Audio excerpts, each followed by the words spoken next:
Well, I didn't really know what to do with this request, so I know you're Snooker Loopy nuts, so here we go. Might as well, rather than just talking, I might as well try and sing it. So, Snooker Loopy nuts are we, me and him and them and me. We'll show you what we can do with a load of balls and a snooker cue. Pot the red, then screw back for the yellow, green, brown, blue, pink and black. Snooker Loopy nuts are we. We're all snooker loopy. Bum bum bum bum.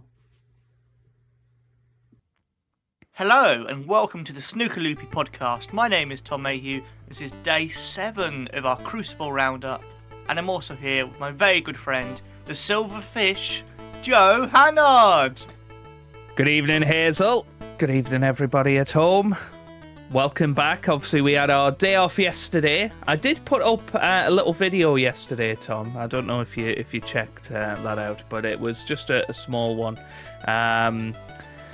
So we didn't really miss a day. But we're back with day 6 and 7 of the Crucible Roundup. How have you enjoyed the snooker the last couple of days, Tom? It's been fantastic. I think we've had pretty much everything. We've had surprises, we've had big breaks, we've had shocks, we've had all sorts of unexpected nonsense going on, and we've had very slow play from some players that would send you to sleep, but we don't want to focus on that too much, because most of it has been very good and very exciting. Of course, Joe here was actually at the Crucible yesterday. Yes, I was there Thursday and Friday, Thursday night and Friday morning, so got to see 2 sessions of play, and 2 very good sessions actually. There were, we had the Mark Selby Ben Wollaston match, which you needed toothpicks for to keep your eyes open, but nothing can really beat that late night at the Crucible drama, and especially when you're actually there. Which I'm sure we'll talk about in a little bit. And then, of course, I was in the arena for the historical moment, Tom. The 15th 147 at the Crucible. And if you were around on the channel yesterday, I did post a little clip of just a little bit of video footage that I'd got from the final moments from that, from my position in the Crucible, just to sort of try and give a little bit of what it feels and sounds like inside the Crucible, because obviously everybody sees it from the TV, the media, but I thought I'd try and give a little inside sense of what's going on.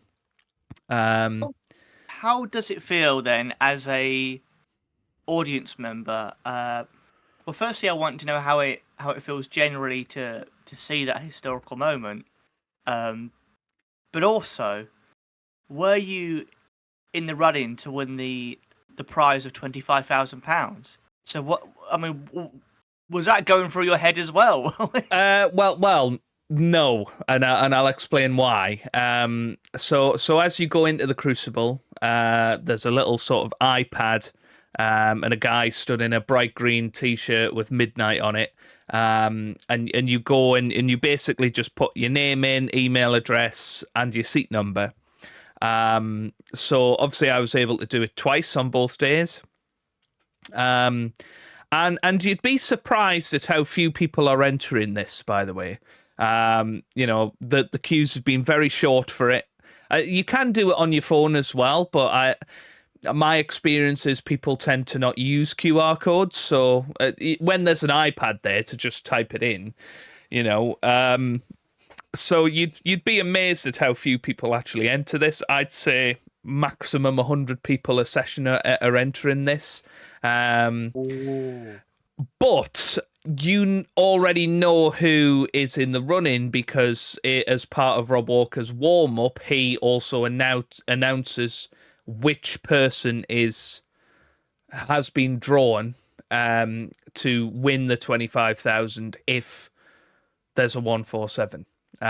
So it's not as if why is that risky?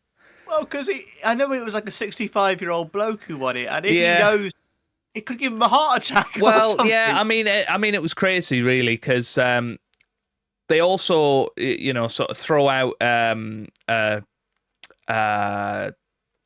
T-shirt to the person who has won it, so that they can presumably wear it and promote Midnight, if you like, during the session. But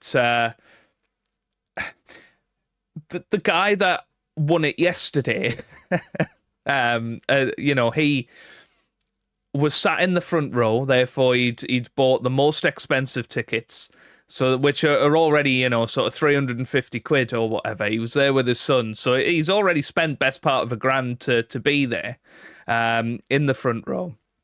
And this guy couldn't have looked more, not caring that he actually could win. He needed it explained to him what he was actually signed up for. I mean, I guess the son possibly did it, but he didn't look bothered. And in fact, during the maximum break, for the vast majority of it, because we were on the mid-session interval on our side, he wasn't even in the arena. That's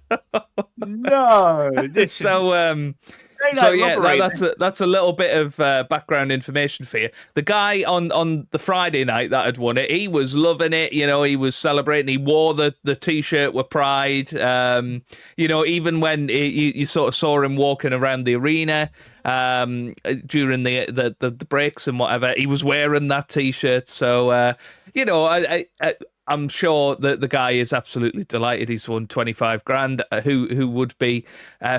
Sorry. But it was just a bit bizarre actually, because even when the 147 had happened, you could see Rob Walker in the commentary box on our side. He wasn't commentating; he just was there watching this guy and seeing how he would react. And then Rob runs out to shake his hand and whatever. And then the guy, he looked happy, but not, like somebody that's just won 25 grand. So it was completely bizarre. But in answer to your question, I didn't feel anything in terms of the 25 grand because I knew I hadn't won it. However, reflected on it, I'm gutted that I was there when I could have won 25 grand and didn't win it. But, I'm sure there's people that didn't sign up and all of that are feeling a hell of a lot worse than me. What I did find ironic is the seat number was A10 or something like that. And there used to be some people that just sort of bought the seat, if you like, for the full championship and always sat there for years and years and years. And that seat was somebody on Twitter, that it was their seat for so many years at the Crucible. And that was the seat that won the 25 grand. But yeah. So was that person annoyed they weren't there or something? Did you see? I think I seen that on Twitter. Just I think they'd said, "Oh, my old seat has been called out as the winner of the 25 grand today.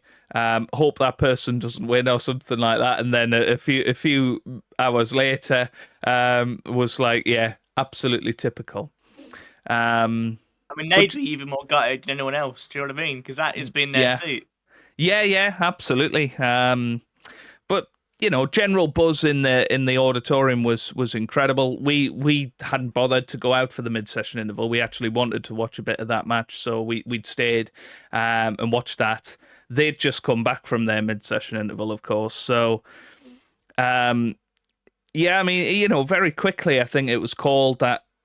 It was all reds and blacks, and you could feel the tension. Everybody sort of cheering every shot, sort of whispering, "Come on, Mark," and which you wouldn't necessarily hear on the actual media coverage. And there was a funny moment where somebody on our side, because you've got the big divider up, somebody that obviously couldn't see the table. Was blowing their nose really loudly, so there was just some security guards and things glaring at this person to keep it down. But I just found it quite funny, really. And obviously that person was like a a friend or relation of Jackson Page. And It could well have been. Could well have been. I mean, Jackson Page will get 2/3 of the high break bonus anyway, I would imagine. But yeah, it was an incredible moment. I can't really describe that sort of communal sense of euphoria, I guess, in a place, because I would imagine at most sporting events that you go and see, the people have got sides. So if something like that happens, only half of the people there will celebrate. So I guess it's a real. I suppose the only equivalent really is a 9-darter. Where everybody's there and sort of feeling that common sense of adrenaline, maybe a hole-in-one at the golf. It was a really, really cool moment. Well, from team sports, I guess if everyone's in the pub watching England or something, you kind of all true, yeah. But yeah, I guess from individual sports, that's incredible. And do you know what's lovely about things like a 147 is how even when the player who's the opponent usually has a smile on their face and usually is nervous for their opponent. They shake their hand, and it's really sort of lovely that most of the time players are really, they do go, well done, mate, that was great, which is just great sportsmanship, isn't it? Absolutely, and Chris Wakelin had a few smiles, didn't he? There was a couple of incredible shots that brought it bang. He played a couple of thin blacks. He had a 3-ball plant at one point. But actually seeing it live, I think I realised how almost controlled it was. He didn't really have to play any cannons off reds on cushions. It really was sort of a perfect layout for a 147. The pink was in play because sometimes the pink can get lost because you're obviously not potting the pink.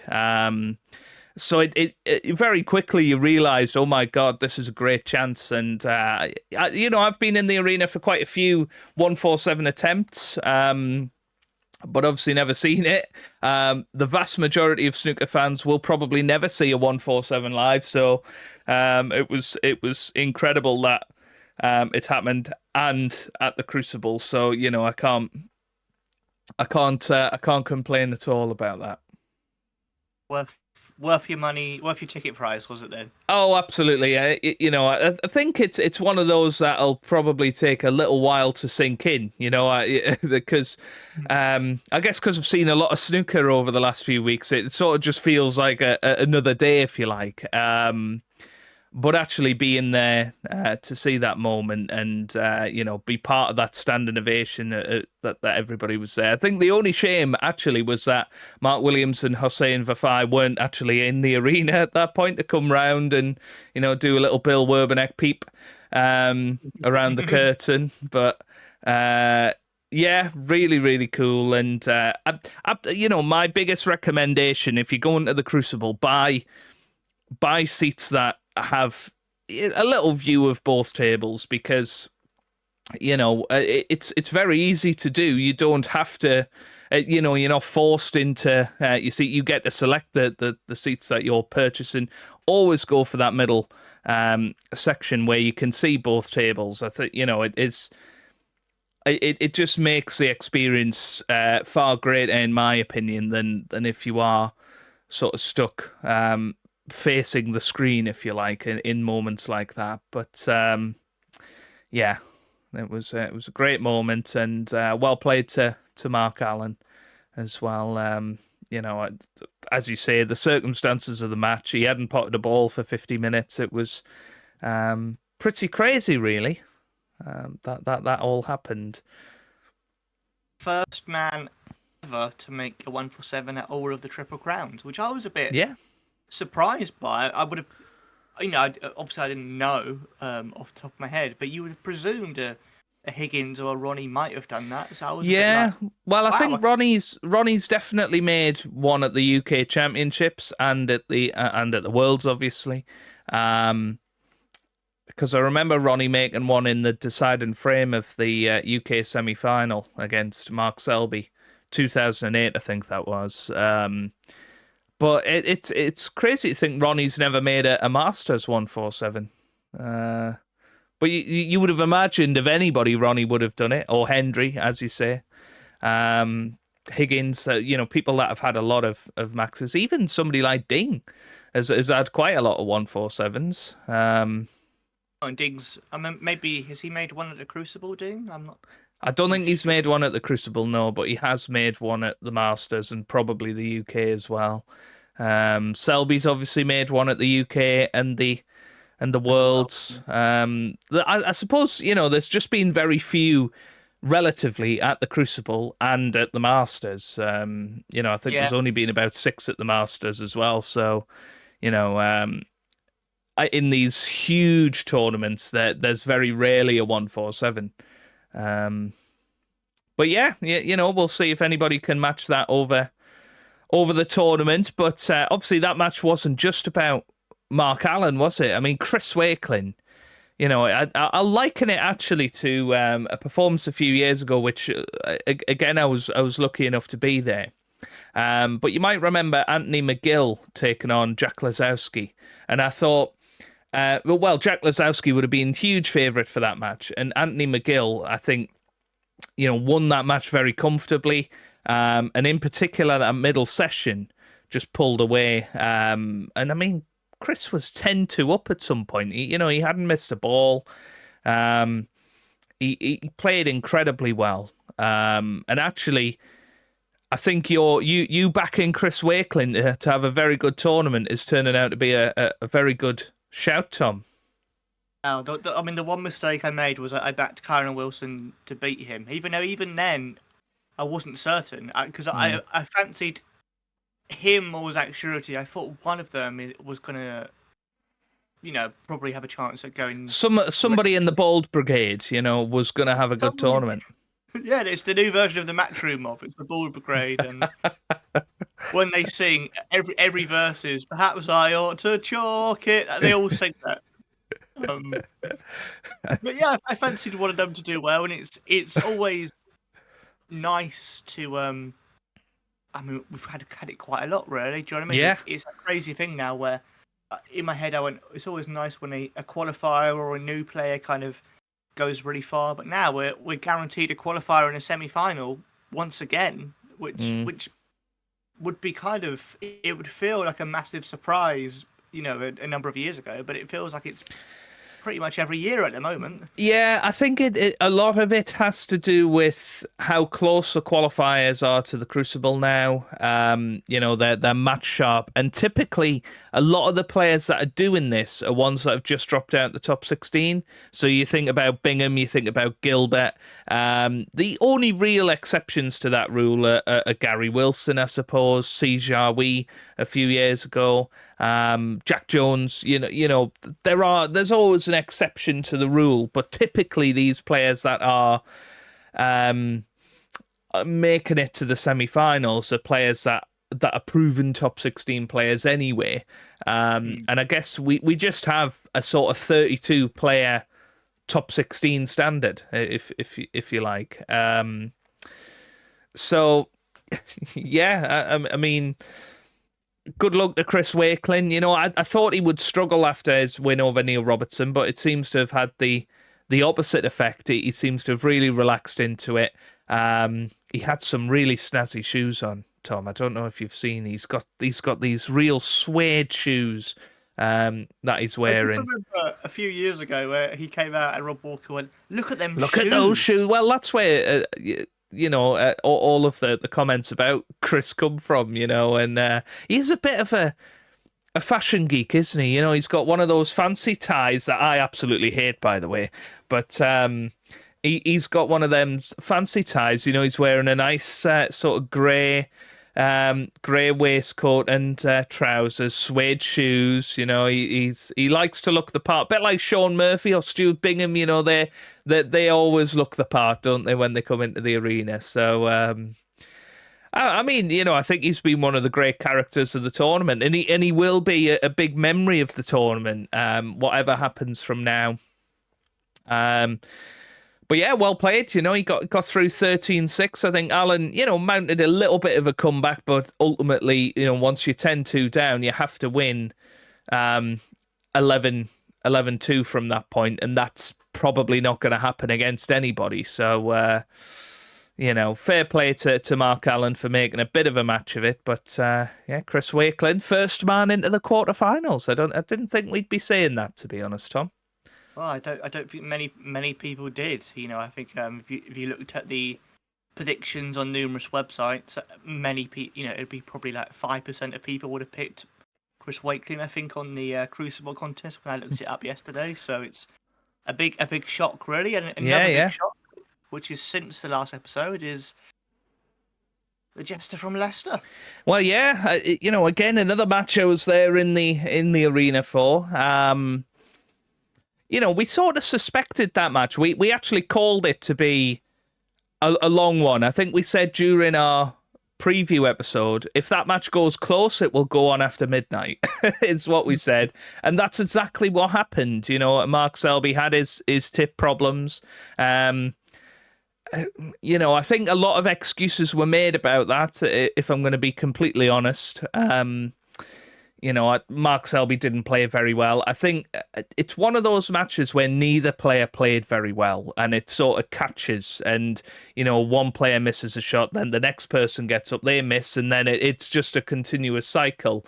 I think there was one break over 50 for each player in that session, which, you know, I've had sessions where I've had a break over 50, and that you know, that sort of puts into perspective that is so unusual for two professional players, particularly of the caliber of Mark Selby, at least. But quite a funny story, really. During the afternoon session, obviously, Tatiana Wollaston was refereeing the opening session of Chris Wakelin and Mark Allen. And we were sort of in the fan zone area. They've got a big screen and some deck chairs and whatever. And in front of us, Ben Wollaston's kids are just sat there watching the action. You know, grandma was there, whatever. So they were watching the snooker action throughout the afternoon. You know, by the way, really well-behaved kids, you know, which you don't often see in these sort of places. You know, there's just proper, like, behind-the-scenes reviews here from Joe of Chris Wakelin, of Ben Wollaston's kid. But genuinely, like, you know, they just gave off the vibe of a lovely family, and you don't often see that. But yeah, you know, they were there all day supporting their mum, obviously, on for the refereeing duties, and then they were in the player box in the evening, and you know, his older child, Edward, I think, was there until the bitter end. He was up there until the bitter end. I could hear Ben had, you know, a few family members in the audience as well, so you know, he did have a lot of support that evening, and I mean, there was that frame. I don't know if you watched it all, Tom, but there was a frame where there was just the pink and black left. The black was on the cushion, and Mark Selby needed a snooker, and you know, there was no way. I mean, the pink was in the pocket as well. There was no way that Mark Selby was winning that frame, and then somehow Ben Wollaston threw that frame away, and that made it 6-all. And you just saw, well, Mark Selby's going to push on from here. But, you know, it showed some great temperament, really, from Ben Wollaston, that multiple times he should have had the match won.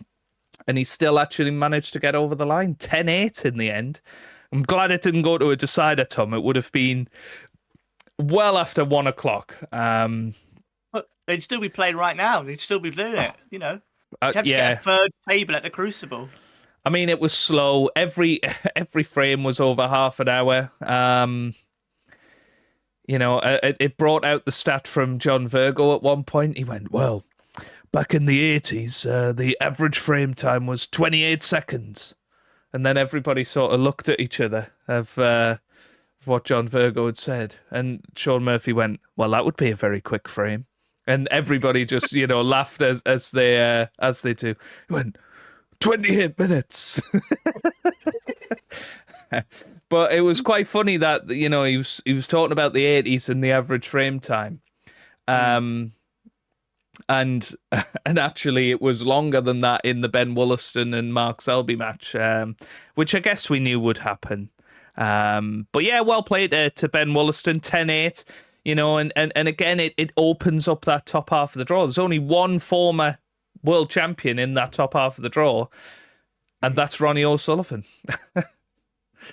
Yeah, well, it's interesting. I think the top halves really open up, and then the bottom half is, as we said before, it's stacked, and there's so many. Yeah. It's so much harder to call the bottom half of the draw, I think. Well, it is now, but I think at the start of the tournament, the top half was that stacked half of the draw that we couldn't really make a call of because, you had Neil Robertson up there, you had Mark Allen, you had Selby, you had O'Sullivan, you had Kyron Wilson, some huge... Any of those five could win the tournament. And, it's turned out only Ronnie's made it through the first round. Crazy. Absolutely Crucible madness, this is. Yeah, it is. Just one sort of final thing about the in-the-arena experience. Obviously, you get a very good view of the commentary box positions. And you'd be amazed at how often they just have the mic down and they're just having a proper chat. Like John Virgo and Sean Murphy are just having a full-on conversation that nobody can hear. Deliberately, I would assume. But it is just funny watching all of that behind the scenes. Well, it's probably Virgo again going like, "Oh, I wanted to get home for match of the day" or whatever. Yeah. They're probably both going words to that effect, I think. It's probably a similar sentiment of them going like, "Oh, it's just taking a bloody long time, isn't it?" Yeah. Well, it's a good job that Sean Murphy wasn't playing on the Friday after that, but you wouldn't have put it past him to be there till 1:00 and then playing the next morning. But yeah, I mean, it was quite funny because obviously as we were making our way home or to the hotel, we walk down past the stage door, and Sean Murphy was coming out at that point, and he looked like a broken man, to be honest with you. And there was some people, and I wasn't one of them, but there was some people that were like, "Oh, Sean, let's have a chat," and I'm just thinking, let the man go to bed, So I didn't get involved in that. I could have if I wanted to be really cheeky, but I just thought, you know what, we'll let Sean go about his day. But who knows how long he was stood there chatting to these people that were desperate to speak to Sean Murphy at 12:30, I've just got an image of Sean Murphy as a broken man, looking absolutely exhausted, but still doing the doing the 360 wave. The Smurf 360, yeah. Yeah, there was a few players that we've seen round about. But, a couple of years ago, Tom, you'll remember, I got a few photos with players and that sort of thing. It just didn't really feel like that was the vibe this year. It was really strange, There were some people that were really pestering players, but, there wasn't really that moment where they're getting a picture with everybody almost. So, I didn't really disturb too many players. Also saw Rishi Prasad out and about. Could have got me photo with Rishi Prasad, but, didn't go Missed there. Opportunity, yeah. Missed opportunity. Apparently, according to Rob Walker, when he introduced him to the crowd, the 6th most famous person from Trinidad and Tobago. So, there you go. That's quite the claim. Yeah, but it was a good day out. We'll probably obviously talk about the wider Crucible experience and the merchandise stalls at some point as well. But there's one more first round match to talk about, Tom. Luca Bracel finally wins another match at the Crucible, and obviously his track record is wins a match at the Crucible, goes on to win the championship, Tom. Can you imagine if everyone was on about his end of season ranking and all this stuff, and if he wins it again, it just shoots back up from 48 to 7, third I in the think. world Yeah, or whatever it would be, yeah. something crazy. And I mean, it's not impossible. It can happen, but yeah. I mean, he did play well. I think he played decently, and he deserved the win, I'd say. Yeah, I mean, Ryan Day will feel pretty sick about losing that match, I think. He was 5-1 up.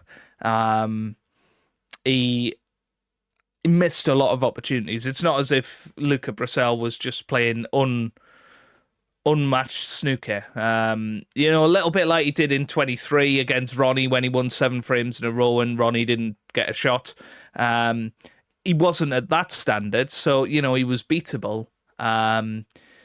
But I don't know, did you hear Steve Davis's comments after the match? No, what did he say?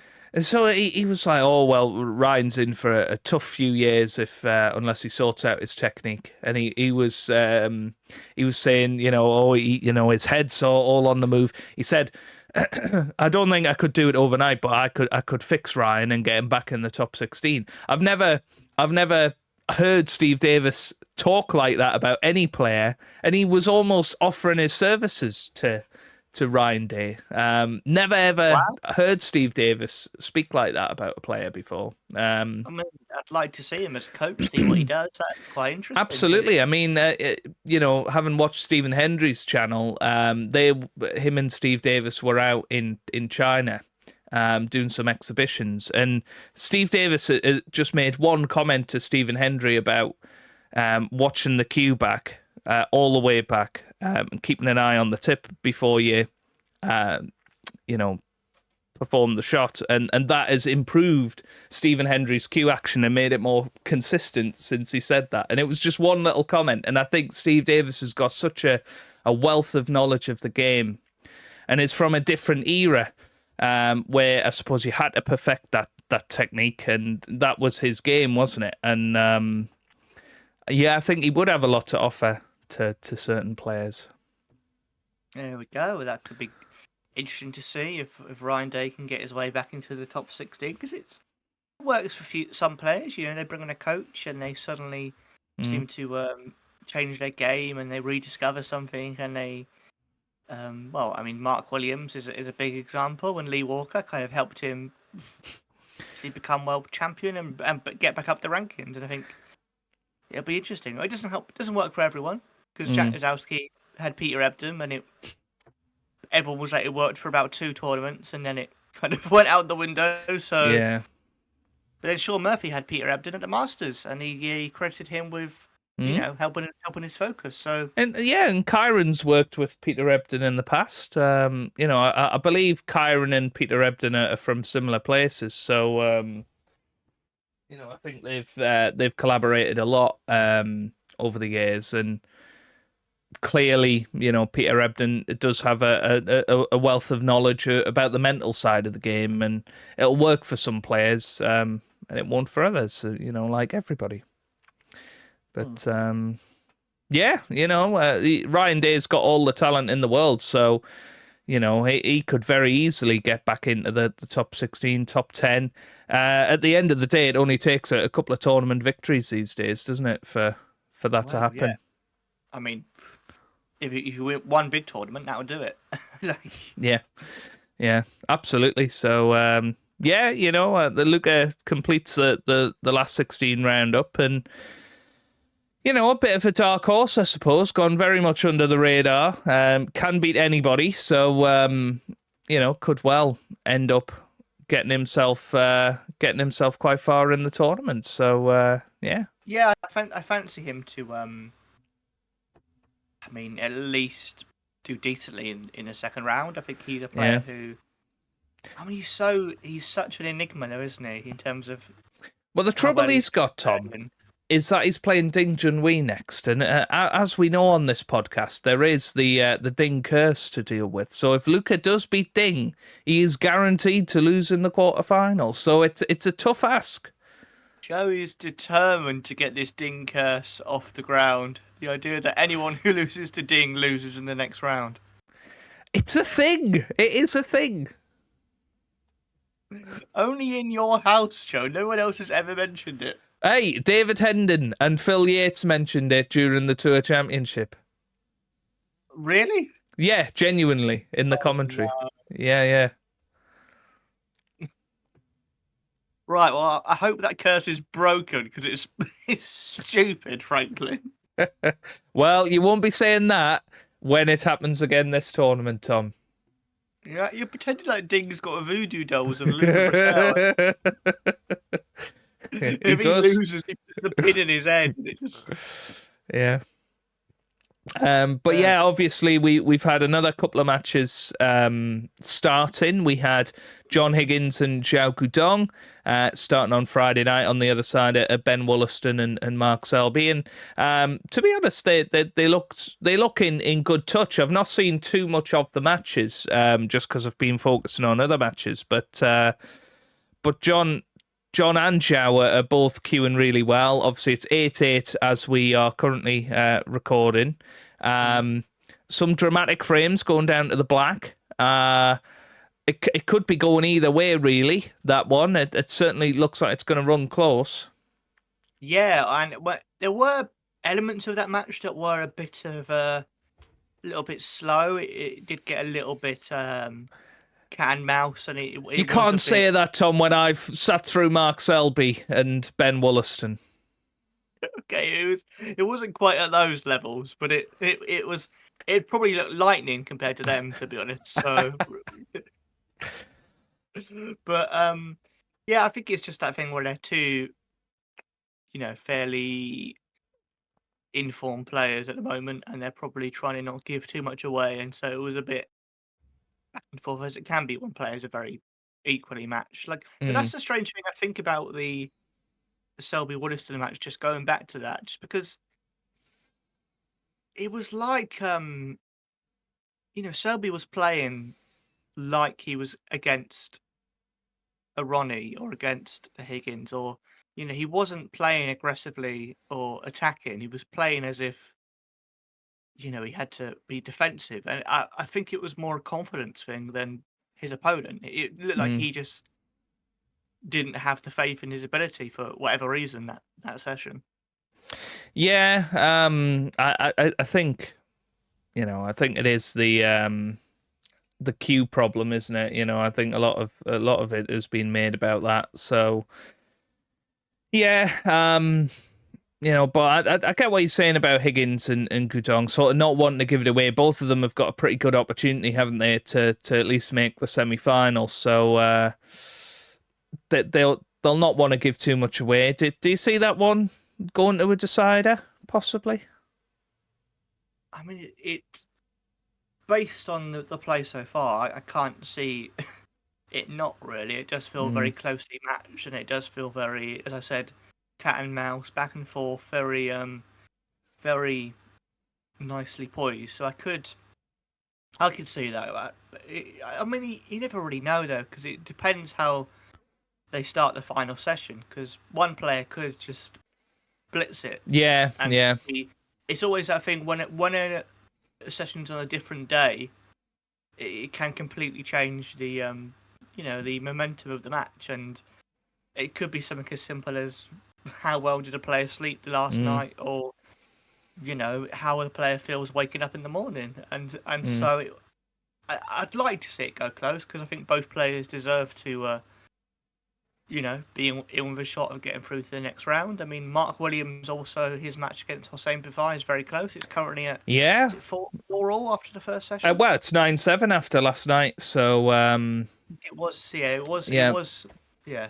So yeah, Mark Williams, managed to play a little bit better last night. I think the first session of that match was quite scrappy. That was, of course, the one I was watching typically. But maybe it's all your fault. Maybe it is, yeah. But Mark Williams improved a bit last night, made it 9-7. He was 9-6, so Hossein won the last frame with a century. It could have been a lot further apart, I guess. But 9-7, Mark Williams will be absolutely delighted with that, I think. But again, it's a close match. I think think there's been 5 re-racks in that match so far. There was 2 in the opening session and 3 in the first frame of the evening session. So it's a strange, because you'd imagine 2 players like Vafai and Williams, there would just be century breaks galore, and we sort of talked about that. When both players got through, and it's turned into a bit of a scrap fest, which is a bit strange. Yeah, why do you think that is? Is it just the fact that neither player's kind of properly got settled? Is it again that thing of not wanting to give your opponent too much of a chance because they can do that? I think it's a little bit caused by Mark Williams not wanting to take on the long balls too much. He's avoiding them, therefore he's playing slightly more negative, containing shots. And I think it's more caused by Mark Williams maybe messing the table up a little bit than anything else. Hossein playing some really casual shots, not really thinking about what he's doing, what he's leaving. He's got some shoulder issues as well. So it's just 2 players that are battling sort of other things going on off the table. I said this at the start of the tournament. I think Mark Williams is in his own head about his eyesight troubles, which it's amazing that he's 9-7 up in the second round, considering all of that. And Hossein, is frustrated at the shoulder injury. He's got a bit of a chip on his shoulder about the last time he was at the Crucible as well. So it's just a strange matchup, I think, and I think it'll do whoever wins the world of good, actually. Yeah, I think you're probably right, and it's it's one of those where it's all about just scrapping over the finish line, and then, as you say, who knows what they can do further in the tournament. Well, yeah, I mean, again, it's a great opportunity for either one of them to get to the World Championship semi-final. You'd feel whoever comes through the bottom half of that side of the draw, you would imagine will possibly be the one to make the final. I'm just saying that based on form and possibly how they're playing in this tournament. But, we'll see. Anybody is capable of getting to that world final. And I think, as we've shown, we're not very good at predictions. So don't listen to us, basically. But there's one more second round match, Tom, that's made a start by the recording of this. And it's, of course, Lei Pei Fan, who beat Kyron Wilson, taking on perhaps one of the ultimate favourites for the tournament now in Zhao Xintong, because of how open that top half is. Yeah, I mean, a lot of people would have made Zhao strong favourite, so it's been quite nice to see Lei Pei Fan, be knocked in a century. He seems to be... Which I was very happy with, by the way, Tom, because it means that every match still has had a century in the tournament. I think it also means it's a record for most number of players making a century at the Crucible. Oh, okay. It's either equaled the record or beaten it, because the number of players who've made one is only about 4, I think, that didn't, something like that. So it's been a kind of a record-breaking tournament already in a number of ways. And yeah, good to see him, I'd say holding his own just a bit. Obviously, Xintong did pull away near the end, but it's a thing where, as much as everyone will be backing Xintong, probably rightly, I also think Lei Pei Fan is off. He is on the, he's off the back of his best ever season. He's also going to probably feel like it's a great chance for him, and he's probably also going to, similarly to Xintong, he's not got the pressure of like the weight of expectation on him. He's not got people who, it's not like a Ding where he had years and years of people going, "You have to be world champion." I think both of them probably have a bit of a freedom really now, where they can sort of relax into it. And I wouldn't rule Pei Fan out, because he did beat the world champion. We can't. And not just any world champion. He's beaten a player that's won 4 ranking tournaments this season. Was one of the ultimate favourites to win again this year. And it was a seismic shock. And He's holding his own in that match. We'll see how it goes in the middle session today. But obviously there's other matches going on today as well, Tom, because we have got the conclusion of the John Higgins Zhao Gudong match happening at 10 o'clock today. Then at 2:30 we have got Ronnie O'Sullivan returning to the table against Pang Jung-soo in their first 8 frames. Mark Williams is finishing off against Hossein Vafai.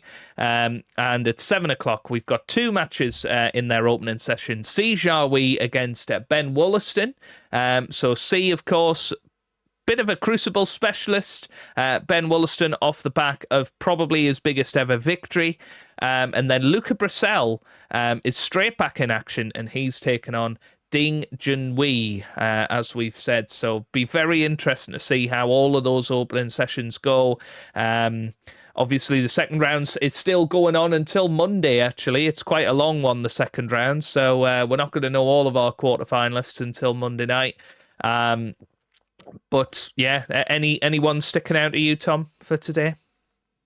Well, I do think that it's one of those where, as we've said, I think Zhao versus Higgins is quite a big match for both players, and I think it will be, and because both players have been in such good form this season, I think based on form, I mean, they'd probably both be in the top 5 of the season rankings, really. So I think that really does mean that both of them probably fairly unlucky to find themselves against each other in the second round, but it's just the way the rankings work, and the fact that Zhao's only just broken into the top 16 and all that stuff. But yeah. I think that will be quite a big one at sort of deciding, definitely that part of the section, that part of the draw. I think, that's a big one to watch. What about you?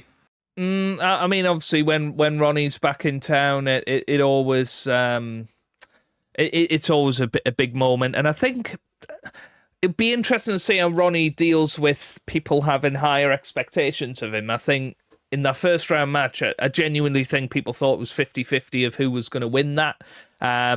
Ronnie is the overwhelming favourite, not only for the match against Pang, but I think lots of people are saying, well, Ronnie should be getting to the final now on this half of the draw. So I'm really intrigued to see how he deals with that shift in expectation. And I'm really looking forward to seeing how Ben Wollaston gets on against Si Jiahui. Obviously, the completely opposite end of the spectrum type of player to Mark Selby. It's going to be a lot more open. Ben didn't get a century in that first match, so it'd be nice to see him play well. I think too many times we've seen a player sort of beat a big name and then go and lose the next session 7-1 and sort of already be out of the next round. So I'm hoping that I can make a bit of a match of it. Although I'm expecting C to probably come through that one based on form. But yeah, going to be some great matches today. So let us know who you've been impressed with so far. You can email us at snookerloopypodcast@gmail.com, or you can get involved down in the comments section as well on the YouTube video. Things are going really, really well on the channel at the minute. So thank you very much for all of your support on that. But with the conclusion of the first round, Tom, I did want us to review our predictions, because as we've both alluded to, the players we ultimately backed to win the whole tournament, I backed Kyron and you backed Mark Selby right at the start of the tournament. They're both already out, so that's gone now. That ship has sailed. So really, our only chance to get one up on each other, I would imagine, is with our first round predictions. So this is new for this year. We've obviously predicted every first round match and the score line. So I've come up with a little competition for us, Tom. If we get the winner correct, then we will get 1 point. If we get the score correct as well, then that will be 3 points for us, and we'll see who manages to get the most points over all of the first round. Oh, this is going to be embarrassing, but here we go. So, the first match, Tom, was Kyron Wilson versus Lei Pei Fan. Did I get the result right? I predicted 10-3 to Kyron Wilson. So I get 0. You predicted 10-5 to Wilson, so you get 0 for that. The next match was Zhao Xintong versus Jack Jones. We both backed Zhao to win. Do you remember what score you predicted for that? Was it like a 10-6 or a 10-5 or something like that? So I went 10-6, so I get just 1 point. You predicted 10-8. You thought it would be a lot closer than it actually was. So we both get 1 point for that one. I predicted Neil Robertson 10-8 to win the Chris Wakeland match. So I got the score right, just the wrong player. So no points for that. But you predicted Chris Wakeland in a deciding frame. You were so close to that being correct. And you get 1 point there. So well done, Tom. I'd rather. I'm glad Chris won it. How he won. It was better for my ticker if he won it comfortably, a tiny bit more comfortably than it. Yeah. I predicted Fan Zhengyi to beat Mark Allen 10 frames to 6. Again, I got the score right, but the player wrong. You thought Fan would win 10-6 against Mark Allen? I did, yeah. I don't know what you're laughing at, Tom. He was 3-0 up in that match. I was feeling very confident about that. You backed Mark Allen to win 10-6, Tom. So there you go. 3 points in the bag. Well done. Yes. That's the pistol. We both backed Ronnie to win. I backed him to win 10-7. You backed him to win 10-5. So you were just 1 frame out with that one. I backed Pang Jung-shu to beat Zhang 10-6. It ended up being 10-7, so I get 1 point for that. Zhang Anda, you backed to beat Pang 10-8, so 0 points for that one. I went for Si Jiahui 10-9, so I get a point. You went Dave Gilbert 10-7, so no points for that, nil points. We both backed Selby to win very comfortably, 10-3 and 10-4. So let's just move swiftly on from that one. John Higgins, Tom, against Joe O'Connor. I backed him to win 10-8. So that was 1 point. You backed him to win 10-6. Now, I can't remember if that was the actual score there, Tom. It was, yeah. I think it was definitely 10-6, if I remember correctly. I thought it might be 10-7, but I'm gonna check that out for you, Tom. 10-6 rings true for me at the moment. I think, Joe. It might well be 10-6, but I am gonna check that. That's one of the only ones I can't remember. Let's have a look. Results so far.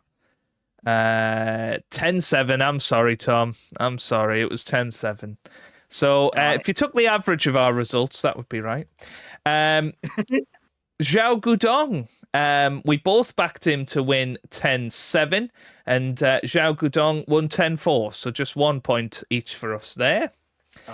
You backed Hossein Vafai to win 10-5, so you get 1 point there. I backed Barry to win 10-6, so I get no points. I backed Wu Yiza to win 10-6 against Mark Williams, so I get nil points. I'm loving this game, Joe. I'm glad we did this. Now, Tom, you backed Mark Williams to win 10-8, so that's 3 points in the bag, Tom. You got it absolutely bang on.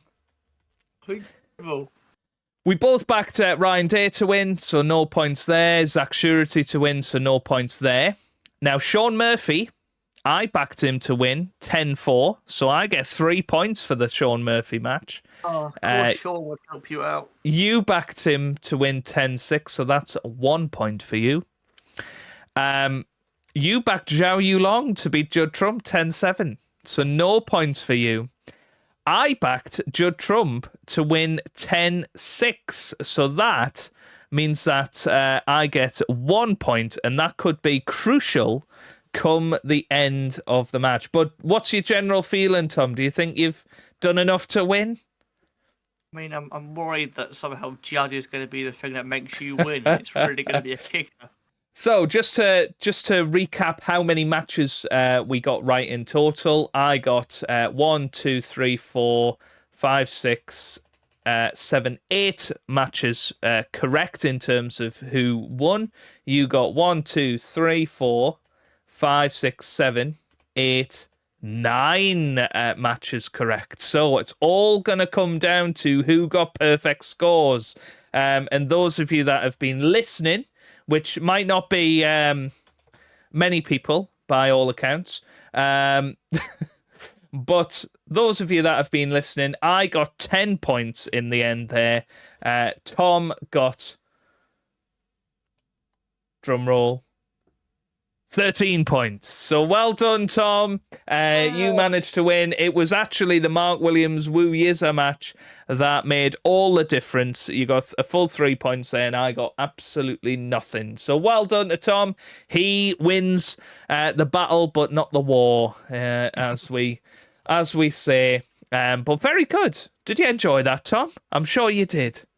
I love that. That's my favourite thing we've ever done on the podcast because I won. So. Yeah, well, I think what can be said, Tom, is that we are bad at predictions all of a sudden. We used to be really good at this. Do you know what?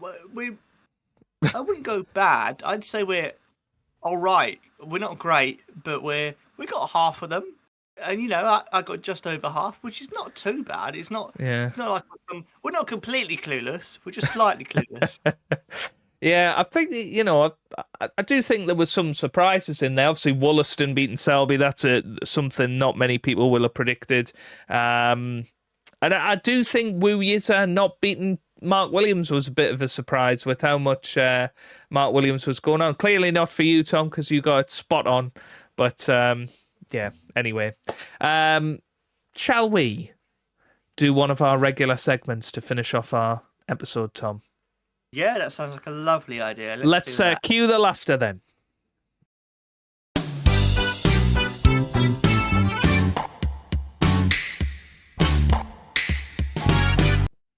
Here it comes. Here it Joe, comes. You've got it this year. You've got the this episode. You've got the cue the laughter. So what have you? I have, yes. So obviously I went to the Crucible. I wanted to sort of talk you through a little bit of the merchandise stalls. So obviously there's one in the Winter Gardens now, and there's one in the Crucible itself. The one inside the Crucible's far better. And there was, you know, a vast array of different things. You can get fridge magnets with the players on. You can get key rings with the players on. All of that, you know. Where you can even buy a £1,000 John Paris Q if you want. Yeah. Who's picking that up? Apart from the guy who's just won 25 grand, maybe he might pick that up. Possibly. And obviously, you know, you can get the fan radio for £12. I bought mine at the Tour Championship, so I didn't need to buy a new one. And then you can buy the programme, which I've got here. So £8 for the programme, which I thought was pretty good, actually. There's a vast array of different things in here that I'm sure we will talk about throughout the future, I guess. There's the segment on referees, who, you know, we love that bit.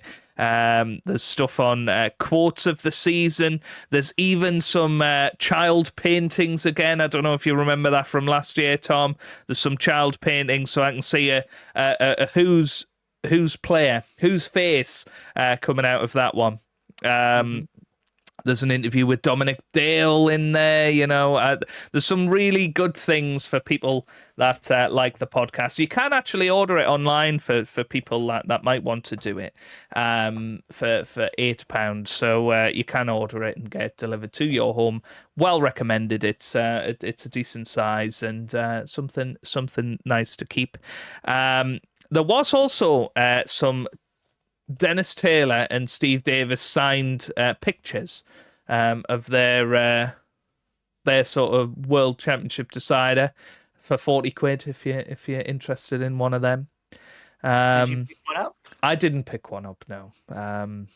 Would you have picked one up if Rachel wasn't there with you? And you can get away with it. I mean, I would have got away with it. The picture was in black and white.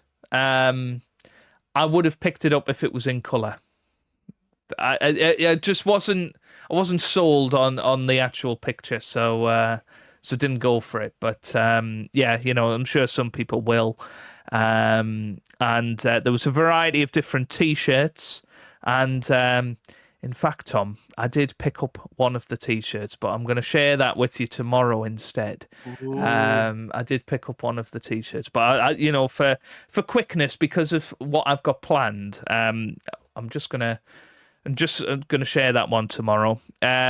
Obviously, there wasn't the Ronnie shop this year, so there was far less sort of memorabilia round and about the place. I did look high and low to try and find some stuff. There wasn't as much snooker-related merch this year, I'm afraid. They did have the signed balls again, so you could get anybody from Cliff Thorburns' balls to Chris Henry's balls to Zhao Gudong's balls were there. So there was a couple of Zhao Gudong signed balls if you wanted them. But yeah, there's definitely stuff for everybody. Even if you want to buy a spider attachment for your rest at the snooker club for some reason, you can do that. But what I wanted to do today, Tom, of course, we have very much always enjoyed a program, haven't we? And inside the program, you might remember this from last year. There's always a snooker quiz. So I wanted to quiz you on these and see how many you can get. Oh God! Okay, this is never a good thing, but okay. So there are 20 questions, Tom, and I will be quizzing you on these. So let's see what we can do here. So. We have got Garage Star. Kel LaRock made an alternative version of her top 10 hit, My Love, dedicated to which current top 16 snooker player? I mean, this is a future cue the music, clearly. I know. Never heard of this person, though, so I'm just going to have to guess Ronnie O'Sullivan. Well, that was also my guess, Tom, but no, that is wrong. It was, in fact, Barry Hawkins. What? Tribute song to Barry Hawkins? Well, there you go. Well, that's a future cue the music if ever I saw one, which is exactly what Rachel said when she quizzed me. So there you go. Right, number 2. We've mentioned this one recently. Who did Shaun Murphy whitewash 10-0 at the 2019 World Championship? Bo Hong Hao. Yes, correct. Well done. He was kind of dropped off the tour and disappeared, which is quite sad. Yeah. He might come back. He's still very young. Hopefully. Yeah. He was one of those players that wore a glove as well, wasn't he? Yeah. Anyway, number 3. How old is China Si Jiawei? What is he? 22? He is 22, correct. Number 4. The BBC have brought back the original version of their traditional snooker theme tune for this season's coverage. What is the song called? Drag Racer.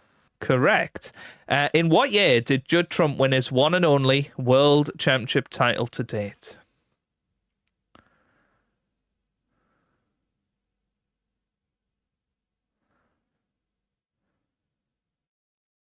Sorry, repeat that, Tom.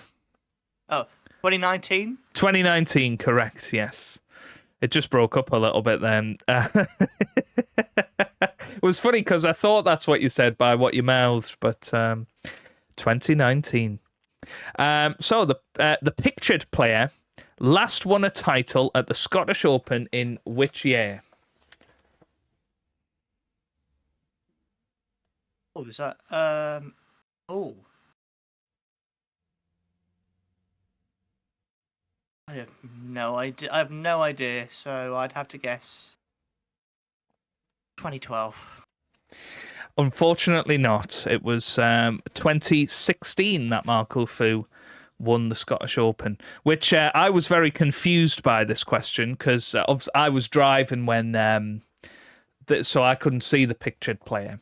But Rachel said, in what year did Stephen Hendry win the Scottish Open title? And I said, well, I don't think he ever won the Scottish Open.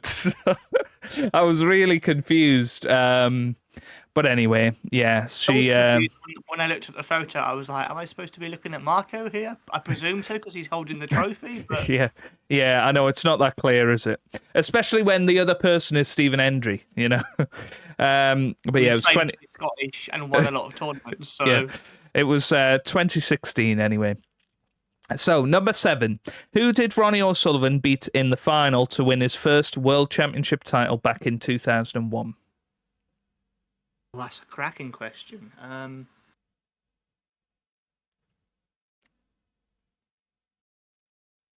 not sure on this, you know, but I'm going to go with John Higgins. It was John Higgins, 1814, I believe. Yeah, so we're still we've got the same ones correct. Yeah, anyway. Former Welsh Open winner Joe Perry is retiring at the conclusion of this season. In what year did he turn professional? Oh, well, he's one of the class of 92. He is, yes, correct. How many ranking titles has 2023 world champion Luca Brissell won?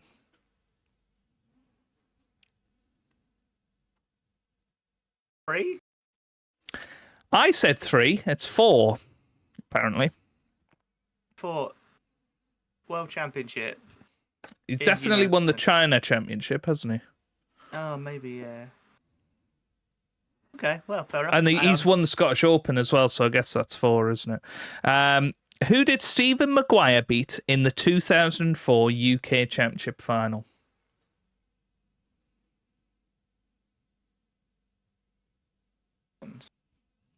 Sorry? Matthew Stevens. No, it wasn't. It was David Gray. I got that one right. I got that one right. Oh, okay, fair enough, mate. I didn't know you were such a big fan of David Gray. Yeah, exactly. Right, number 11. Who is the only player ever to have made a 147 in the World Championship final? Mark Selby. Correct. Neil Robertson won the World Grand Prix final 10-0 earlier this season in Hong Kong. Who did he beat? Bingham. Yes, correct, Stuart Bingham. How many Triple Crown titles has Ronnie O'Sullivan won so far in his career?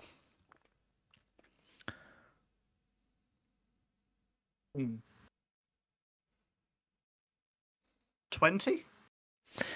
Not quite, Tom. 23. It's 887, isn't it? He's I mean, see, that's one of those records that always, with a lot of records like that, I remember sort of the point where they were number 1, and then I lose track after they've done that, because I'm just like, okay, you know, you needed 7 World Championships to get the most, blah blah blah, and I'd remember the 7. If they went on to 14, I'd go, I don't know, 11. I would kind of lose track. Yeah. No, I get you. Who did Kyron Wilson beat in last year's Crucible semi-final? David Gilbert. Correct. Which iconic Berlin venue hosts the German Masters? The Templedrome. Correct. How many times has the Masters been held at Alexandra Palace? I mean, it's going to be a bit of a guess. 16? Close. It was 13. 13. I didn't get that one either. I said 14. I'd forgotten about the COVID year, where it was obviously at the Marshall Arena. As it should be every year, I think, mate. Yeah. Stephen Hendry beat Mark Williams in the 1999 World Final to claim his 7th title. Who did he defeat in the semi-final?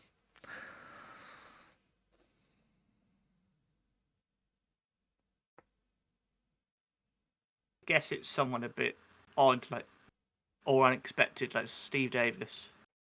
No, it was Ronnie O'Sullivan. Oh, I wouldn't think it'd be that obvious. I didn't get that one. I thought it was maybe Matthew Stevens or something like that. If it was a class of 92, it would have been too simple, but... Yeah. In what year was the World Championship first held at the Crucible?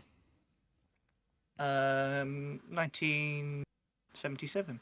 Correct. How many ranking titles has Kyron Wilson won so far this season? 4. Correct.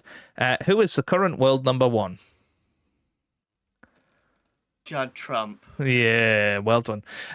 So pretty much all of the same ones. The only one that you didn't get, that I got, was the 2004 UK Championship finalist. So David there you Gray. go. Yeah.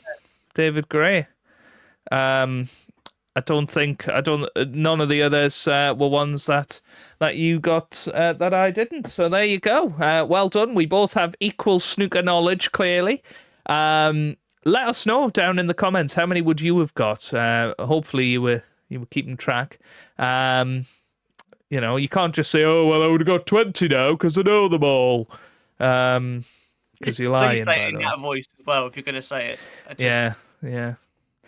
But yeah, hopefully you enjoyed that, Tom. That little bit of that was great. I love a quiz. snooker quizzing. Yeah. But there you go. Cue the quiz. Cue the quiz. Fantastic stuff. Well, thank you for providing that, Joe, and for bringing the program back. I'm sure there'll be other bits and bobs we can look through later in the tournament or at a future date, because programs are always they're always full of interesting little tidbits, aren't they? You can just kind of look through. Yeah, absolutely. There's all sorts of stuff in there, and as I say, for £8, that's not bad at all. There's some programs that go upwards of 25-30 quid now when you go to a concert. So really good that they're keeping it affordable, and the quality inside it's very high. So yeah, impressed with that. But overall, merchandise, boo, because there's not a lot of fun merchandise anymore. Were you disappointed with the selection? Well, there was no copy of World Snooker Championship 2011, Tom. There wasn't any Snooker 19 merch. I think overall it is quite disappointing in in 2025 to have such a bad standard of merchandise stall where they even spelled Zhao Gudong's name wrong. It's not great. No, that's not ideal. But maybe next year they'll finally. Maybe next year. Who knows? I doubt it, but who knows?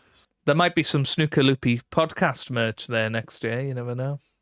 We would design fantastic merch. Do you know what I mean? If we were in charge, we'd have all sorts of ridiculous, silly stuff that. What, like Bingham's hot tubs? We'd have Bingham's hot tubs. We'd have space sausage. We'd have all sorts of the. We'd have the Lincolnshire sausage. We'd have. Chris Henry's balls on a t-shirt. We'd have all the things you could ever want. Yeah, maybe one day, Tom. Maybe one day. Yeah. But yes, I hope everyone enjoys this snooker today. And are you going to be, well, I guess the Ronnie's the big match, isn't it, that everyone's going to be excited for? Absolutely. So, big weekend of snooker coming up. Let us know who you are backing to go all of the way now. And, of course, get in touch at snookerloopypodcast@gmail.com. We have got a little bit of answering email, but we'll catch up with that in the next episode. Oh, and all that's to be said is thank you for joining. And again, please do share the podcast. If you think anyone, if you know anyone else out there who is Snooker Loopy, please do send the podcast their way, and we can sort of grow it and get even bigger and better. And it is growing nicely, but it's always lovely to have new names, new faces, and new people to enjoy the silliness. So let people know, and we'll be back tomorrow. We will indeed. See you tomorrow.